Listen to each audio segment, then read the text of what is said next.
Get the FGBs in the chat. FGB, FGB, FGB. Because coming up next, can the Bears upset the Packers despite the chaos, despite not beating them since 2018? We're going to do a full preview next here on Chicago Bears Now.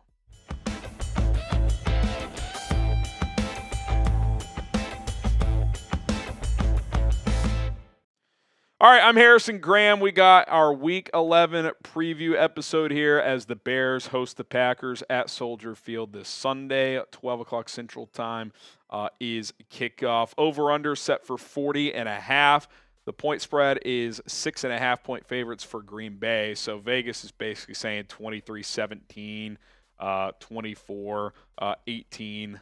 Somewhere in that range. So we'll see how it all shakes out. We'll get to who has the edge, how the Bears can pull off the upset coming up here in a minute. But this injury report was from Thursday for both teams as Karan Amagaji, Tevin Jenkins did not practice. We'll see how that looks on Friday. Obviously, Jaquan Brisker has been placed on IR. He's in the concussion protocol.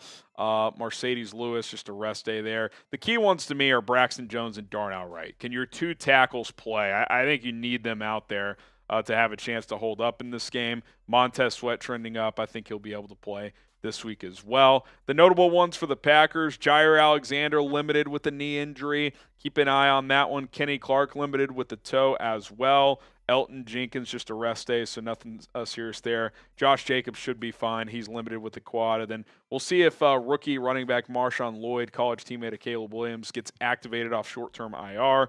His practice window has been opened. He was limited with an ankle and hamstring injury.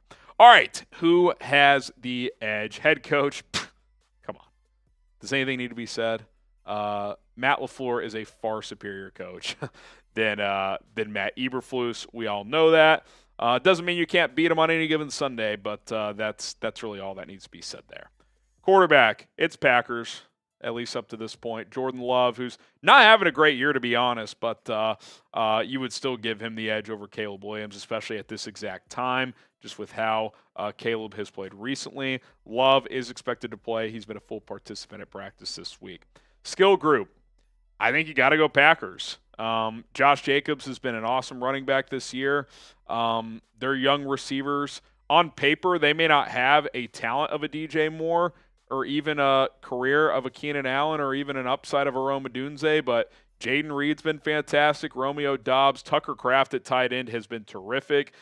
Maybe this really ties more into the coaching. They're just getting more out of these guys, but I think you'd have to give them the edge at this point in time. And then offensive line, I know they have a couple guys nicked up, but clearly Green Bay's is better than Chicago's. I mean, I don't even think that is a discussion. So across the board, offensively and coaching, you'd have to give Green Bay the edge. So you're behind the 8 ball here.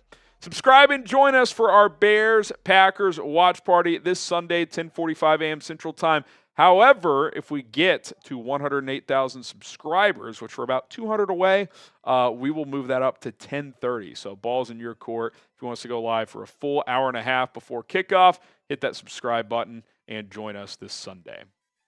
All right, who has the edge? Defense. Defensive line, I'll go push.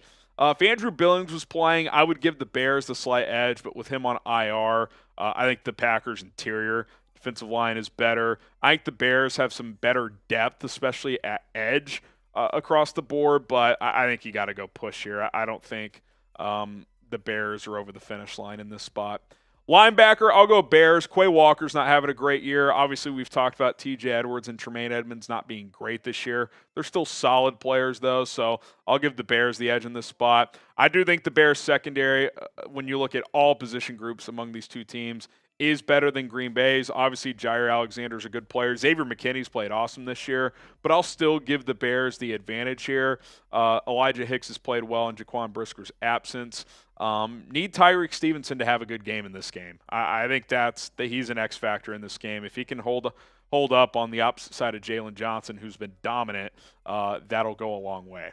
And then special teams, I'll go push. I think Keyshawn Nixon's the better returner, but DeAndre Carter's been pretty solid, and I think the Bears are slightly better in the kicking game from both a kicking and punting standpoint. So I think add that all up, it's a push. So across the board, Green Bay certainly has the overall edge. They're favored for a reason. They've owned this team. It's up to the Bears to change that narrative. And coming up next, we will get to my 5 keys to victory for the Chicago Bears. But do want to show some love to our sponsor, Prize Picks, which is available in more than 30 states. 10 million users and counting are playing Prize Picks, the best daily fantasy sports app in North America. Get signed up right now at prizepicks.com/CLNS. Use the code CLNS to get a $50 bonus once you just play for $5. So sign up, create an account, put $5 into your account, play with the $5 entry. Doesn't matter if you win or lose because they're going to put an additional $50 into your account, which is awesome. The way it works is simple. You pick 2 or more players as long as it's 2 players on different teams, regardless of sport. You can cross over your sports in your entries and just choose more or less on the stats projections they provide for you. For example, DJ Moore, 42.5 receiving yards. I'm going to take the more on that one, pun intended. I think he gets back on track with a good game this week. I like Jordan Love to throw at least 1 interception. He has 10 so far this year, despite missing a couple of games. 5 to win, just less than 15, because you see that little green goblin there for Jordan Love. That's an indication that it's a little easier to hit. If there's a red demon there, those are tougher to hit. So if you hit those, you get a little bit more payout on your entries. PrizePicks.com/CLNS. Use the code CLNS. Get signed up today. Get that $50 bonus into your account once you play for just $5. Pick more, pick less. It's Prize Picks. Link and promo code in the comments and description of this video. All right, Bears keys to victory. Number 1, we've talked about it, but I'll be a little more specific. I think you got to take an early lead.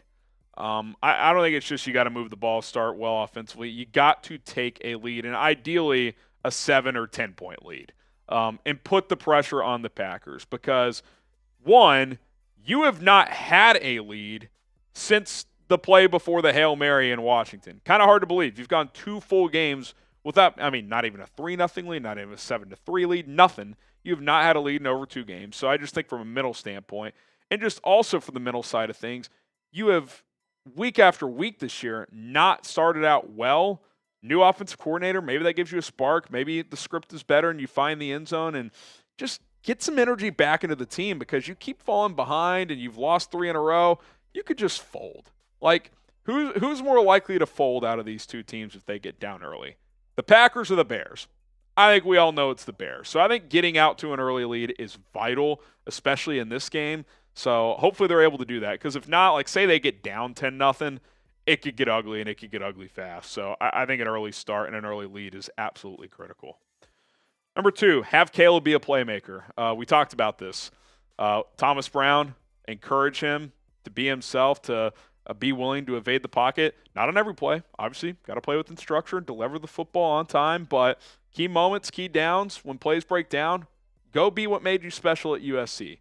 And that's making plays on the run, whether you're throwing or scrambling. We know he looks to throw the football, where that was a key difference comparing him to Justin Fields. When Fields took off, he was always looking to run, which nothing wrong with that. But Caleb does a good job of keeping his eyes downfield. But recently he's been doing that, but only in the pocket. Like he's been stubborn and staying in the pocket. Like it's almost like he's trying to make a point like, hey, I can just live in the pocket in this league. And look, obviously we want him to get to that point. Ideally, he'd never have to scramble, but that's not the NFL. Look across the league these days. Other than like Jared Goff and Kirk Cousins, all the top guys move. All the top guys keep plays alive and get out of the pocket and make plays. Now, the Mahomes, the Allens of the world, they win in the pocket consistently, but it took them a while to get there. That's okay. Caleb doesn't have to be there right now. He's got to win there some, otherwise you're not going to survive, but he can freelance and ad-lib more than he has been, especially during this 3-game losing streak. What do you guys think? Will Caleb Williams get back on track and bounce back this week? Type Y for yes, type in for no. I'm not even saying some great performance, but just at least throw a touchdown, look more comfortable. Yes or no? What say you? Got to get pressure on Jordan Love. And if you do, I think good things will happen because the numbers suggest it. The eye test suggests it. He's been a little erratic. Completion percentage is down. 10 picks despite only playing in 7 games. Say what you want about Caleb. He's only thrown 5. I actually hope Caleb throws a pick because that means he's not being trigger shy. But Love, especially under pressure this year, he's had a couple Will Levis moments. I mean, there was that one against the Lions where he's getting sacked and he just flips it out. It's a pick six. He had that one earlier this year where instead of taking a safety or just getting rid of the ball, he just kind of wailed it out and it was a pick six as well. Like, he's got a lot of Favre in his game where he's good. He throws a lot of touchdowns, but he will give you chances at interceptions. So I think you got to get pressure on him and not let him, do that bouncy thing he does in the pocket and feel comfortable. So hopefully the Bears can dial up some pressure and find a way to get home. Excuse me. Make DJ Moore a focal point. I know he's been frustrated. I know there's been a lot of chatter around him. Does he hate Caleb? Do they not get along? I don't know what's true. I don't really care. I just need him to be better. I need him to be more productive. I need him to rise above the chaos. That's what you get when you get paid $27, $28 million per year. That's what you're paid to do. You got to be one of the top guys on this team, and he's got to hold some blame for the lack of productivity. And, oh, by the way, Xavier McKinney called him out. He said the dude walked out on his quarterback. I don't think I've ever seen that. You're supposed to be the guy, and you're just walking off the field. You're walking off the field on a rookie quarterback. And listen, regardless of did he hurt his ankle on the play, regardless of would it have been an ineligible receiver if he came back in, didn't want to confuse the quarterback and have an illegal touching penalty, whatever it is, that was not a good look. And it's been brewing seemingly all season between these two, mostly on DJ's end. He seems to be frustrated. Like, if you're not motivated after that quote, like, I don't know. I got to question some things. And DJ, historically in his career, has not been a diva type. So I'm still, giving him the benefit of the doubt here, but he's got to start showing more. Like, we need more out of this guy. So hopefully he goes out there and produces. And there's a reason I took more than 42.5 receiving yards. I think you got to get him a focal point and make him a focal point here. And then lastly, win the line of scrimmage. And I mean more so specifically in the run game on both sides. Now, it's going to be tough defensively without Andrew Billings to stop the run, but you at least got to slow down Josh Jacobs, who has had a revitalized season after struggling last year in Vegas. It's crazy how a good team and good offensive line and good offensive coach can get a player back on track. But DeAndre Swift, after a cold start to the season, has been one of your better players, not just on offense, but period, over the final or last 5 or 6 weeks. So I think Swift has got to be a guy that you feature a lot. And this Packers defensive line isn't exactly murderer's row. You should be able to run the ball some. So I think slowing down Jacobs and getting Swift going is going to be vital because you need to take pressure off Caleb Williams. And the easiest way to do that is you just run the ball and stick with it and have success with it. So hopefully the Bears can do that. Hopefully Jacobs doesn't run wild. Again, I don't expect to just shut him down, but you're going to have to slow him down. And if you do those things, then I think the Bears can at least have a chance in the end to win. Would I predict it? You're about to get to my prediction, but if those 5 things happen, you should at least enter the fourth quarter with an opportunity to win this game. All right, so there you have it. Packers at Bears. Bears looking to snap a 3-game losing streak and just, a 10-game losing streak to the Packers straight up. Haven't beaten them since 2018, so no time like the present. Get those score predictions in. Bears, Packers. Who wins and what is the final score going to be? Drop those predictions down in the comment section down below. And for me, I can't do it. Packers 27-16. I think the Bears will hang. I could see a good start offensively early on, but I can't pick them in this spot against this team. It's just I just can't do it. So Packers win 27-16. I hope I'm wrong, but history would suggest I'm not. All right, sub for Bears Dubs. Hopefully you guys join us Sunday and we all witness a big Bears victory. That would be amazing, and we'll be here for all of it regardless. So hit that subscribe button.